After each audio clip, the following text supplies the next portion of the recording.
click the link which is given in the description below. It will take you to this page which is called Plagiarism Checker by Grammarly, and here in this text box you can add your text and find out how much plagiarism is there in your content. So for the sake of our tutorial, I am just going to copy 2 paragraphs from an online article and I'm going to paste it here and then click scan for plagiarism.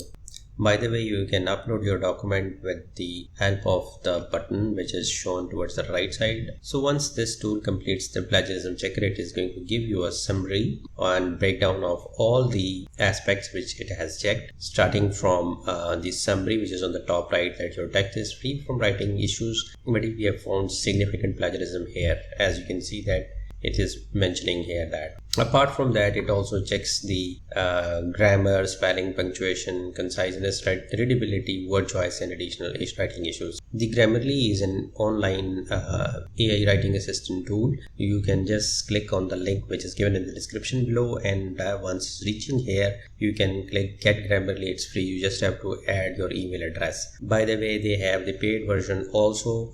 While the free version would work whatever we have shown you in this tutorial. However, if you want to get the additional benefits of this tool, you can check out their plans which is shown here. The monthly you have to pay $30, quarterly you can pay $20, and annually it reduces down to $12 a month.